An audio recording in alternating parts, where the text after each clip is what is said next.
So if you spent any time practicing, as I suggest you practice, playing simple chord tones through the chord progressions of common jazz tunes, you're going to notice a couple of things, okay? So first of all, the more that you learn, the more you're going to notice that there are common harmonic schemes that happen a lot. So for instance, if I take Yardbird Suite by Charlie Parker, the A section should be boiled down as a 1, there's a backdoor chord progression, 2-5-1, and then it goes into like what we might call a 3-6-2-5-1, which is like a little, set of chords that go well together. And that's basically two things. So you can say the A section of, once you know what those things are, the A section of Yardbird Suite is two very common modules that you get in jazz tunes all the time. And that's, this book behind me, Jerry Coker, Here in the Changes, talks about that. For anybody who wants to check that out, there's another book by Conrad Cork called Jazz Harmony with Lego Bricks that I think is probably a little harder to get hold of. But both have the same idea. It's like we're going to make a list of all the common chord progressions that come up in jazz standards. And that's quite a common way to teach, especially like more traditionally minded jazz educators who are interested in standards, particularly. Another way of learning it is just by learning a lot of tunes. However, there's a second thing which I think you might notice, which is that the more you play these little exercises, you might notice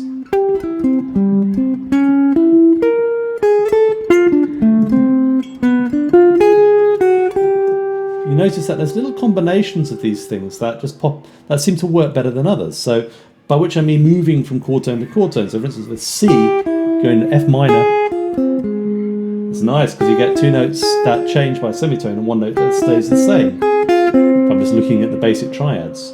In fact, that sounds better than going to the B flat. So I'm going from C major to F minor there. If I go to the B flat, it doesn't sound as nice. B flat 7 sounds a little better, but the F minor sounds really good. So melodically, it makes a lot of sense to lean into that when you're soloing. Okay, so that is something that I've really, thought about a lot actually over the past few years. Here's another one. So, for instance, if you go down A7, it sounds really good if you use the third and a flat 9 on the A7 chord, going to the D minor or D major. People seem to play both on the Yardbird Suite. You can get like C sharp going up to D, B flat going down to A, and they go in different directions, and then you get the same thing down a tone. That's really nice. Now, there's a kind of a sort of stock line in jazz education, which is that these important notes are always the thirds and sevenths. But hopefully, what you notice is that in this example, it's not really the thirds and sevenths. For instance, it's just the triads here. It's just the 5, the 3 and the 1, going up to the 3, the 1 and the 5 in that order in the F minor chord, right? There's no seventh there. If you pipe the seventh in, kind of weakens it, right?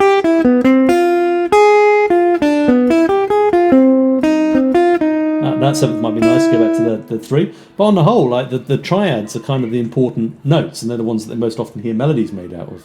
In terms of this little progression, it actually seems more important to have the flat 9 than the 7th. The 7th can feature, it's almost more like a sort of passing tone, right? When you play those classic sort of bebop lines based on those important structural notes. So I don't really buy the guide tone thing. It's useful in some situations, it's not so useful in others, and we'll talk about that a little bit later on. But what this has got me into thinking is that not only are there clear harmonic modules, as Jerry Coker talks about in his book, that you can find again and again, there might also be clear melodic modules. And in this, I'm influenced a lot by this fella. Ooh, get my finger in the right place. Robert Gjerdingen, who developed in classical improvisation and composition circles an idea known as schema or schemata theory, which is pretty much the same thing as Jerry Coker's idea, only applied to 18th century music. Now, there's a key difference, which is that Gjerdingen's schemata have a bass note and also a melody note together. And that got me thinking, okay. And the reason why it got me thinking is because, listen to this.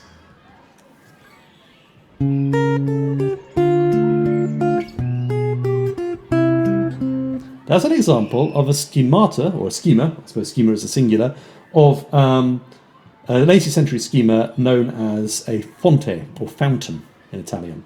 And this is typically found in the first bit of a B section of a minuet, for instance. But if you notice, it's exactly the same as our 6-2-5-1 thing. The important notes are the same. It's just that in this case, instead of being part of the line, that third, the A7 if you want, or as they would have understood it, the leading tone, or the mi, going up to the fa. It's a little bit obscure, that one. But anyway, that semitone ascending to that D is one important note, and we can also put it in the middle voice maybe. And the other one is this flat 6 going scalically down. Now, obviously, the B section of tunes like Alone Together, Libertango by Astor Piazzolla, who studied with Nadia Boulanger, who was, obviously into all of this stuff, and also, Night in Tunisia, Countless Parker licks, so on and so forth, use this combination.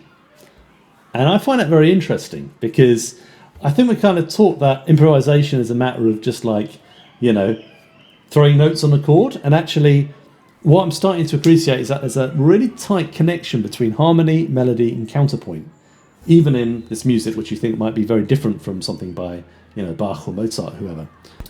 So here's another example, which is sometimes known as the lamento or morte bass. It's a chromatically descending bass.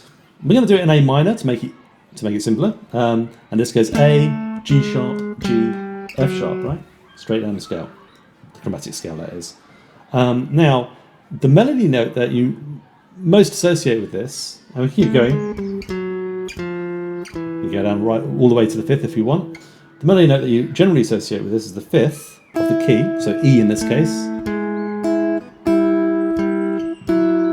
Maybe descending eventually to a D. Or maybe a C even. So generally the fifth is the important figure. Now let me sing you a few little melodies. Insensitive.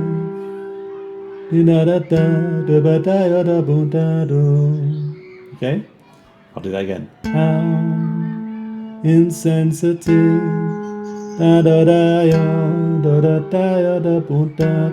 Like that, right? Okay, that's one thing.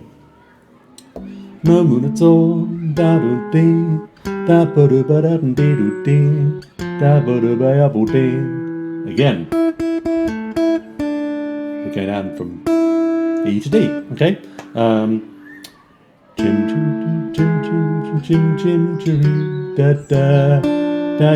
Okay. Blue skies. I can't remember the words. Blue skies. Actually, it doesn't. It goes straight from the sixth. That tune doesn't go all the way down. But still the fifth. Okay, and then we might have something like it don't mean a thing. Don't mean a thing if it ain't got that swing. Are you getting bored of the E yet? Okay, not all tunes do this. For instance, My Funny Valentine doesn't do that. Or something like the melody of the verse of I Found a New Baby actually uses the bass line as a melody. So it's actually using the bass line.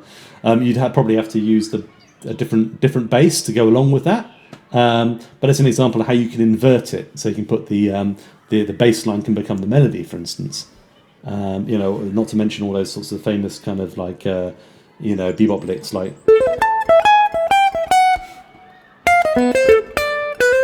Bebop by Dizzy Gillespie, for instance. So, like most people know this, I think, as chromatic embellishment, static harmony, or line cliche, depending on who they studied with. But it's actually a contrapuntal combination. The fifth goes along with that bass line really, really well. It's not the only option, as My Funny Valentine indicates, but it's one of the most common ones. So I think there's a lot you can do with that. It also raises quite an interesting question about harmony, because I think we tend to think about everything as being based on chord symbols and then substitutions being swapping out substitutions being swapping out one chord symbol for another related chord symbol. But actually, if you look at it from the point of view counterpoint and movement, it can make things that seem a bit obscure much easier to understand. I'm just going to move this to the key of D, the same idea, D minor that is. So we've got this ascending bass line going from D and the A in the melody. And I'm just going to take the most obvious way of harmonising this is just to do this. So first chord is D minor. The next chord is A with a C sharp in the bass, A minor with a C in the bass, G with a B in the bass, and G minor with a B flat in the bass. Now, what Jobim does, for instance, in How Sensitive, even though melodies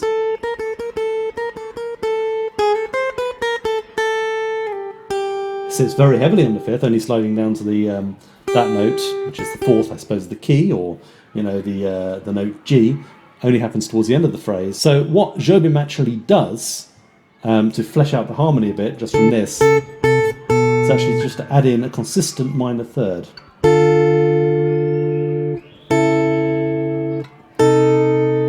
And then that widens to a major third. That chord there, right? So when you look at those chord symbols, you might find them a bit obscure, but actually they make sense.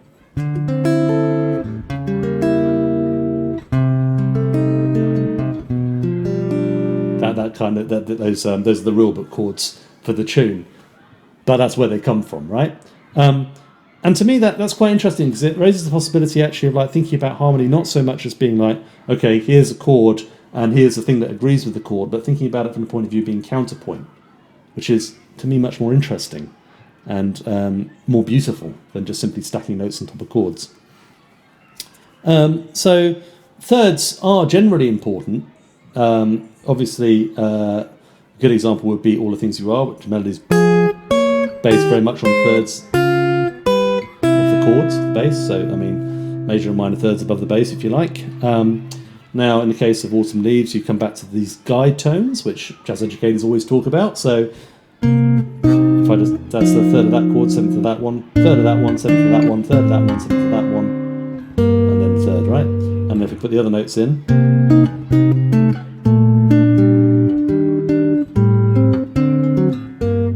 now, I've heard a lot of people say that, and that's just all seventh chords going around the clock, back cycling. But a lot of people say, jazz educators say that is derived from Bach, and of course it is. And actually, it's one of the patterns, if you study this book, which is about how to realise figured bass, it's one of the patterns he suggests you practice, because it comes up a lot. So hopefully I made a case for how common between Baroque music and jazz some of these modules are. The interesting thing is, of course, is that melodically, again, as with the other one, the melody of Autumn Leaves plays very much around these guide tones, which, of course, I understand now as being the kind of stock counterpoint thing that goes along with that fourth-wise bass. Okay, so I'm kind of coming at it slightly more from a counterpoint, almost Baroque mindset. Those notes go well with that bass line. There's a few that I'd say are, common to jazz standards in general. For instance, it's quite common to have, on a chord, a song that starts on the 4 chord, so it's meant to be in G major. This is a C bass with a B melody, a major seventh. Okay, or After You're Gone, or I'm not sure I played that right, but the melody just starts as it's all based on that major seventh sound. So that is a one, or it's quite common, similar, related thing to find that third of the key, B, in a melody note above a 2-5-1, going to 1, for instance, in All of Me, for example. So there's a lot of those stock combinations, and I suppose that need not surprise us, because the standards composers were very often classically trained anyway, and were inheriting the language of 19th century classical music, which obviously built on 18th century classical music. But in terms of like being able to play solos and things, it kind of, as I say, unites this idea of harmony, melody, and counterpoint. Melody, varying the melody, harmony, working out what notes feed well into each other when you're practicing chords, and counterpoint being the relationship, in this case, between the bass and the melody, and perhaps some inner voices. So I think it's nice that things are sort of coming together in some way, and it isn't just all a giant mess. Obviously, making solo guitar arrangements, this can both help with and also be an excellent training for. As a musician, you've got really the choice, I suppose, artistically, of whether you want to embrace or avoid these very well-trodden paths. If I'm talking about sort of, pathways, as I've had in other videos, these are well-trodden paths, and maybe the paths less trodden, to mangle Robert Frost might be worth an investigation as well. And when you're reharmonizing something, you can perhaps come up with new ways of providing a counterpoint. Anyway, I hope you find that interesting. Please stick any comments you might have below. Thanks.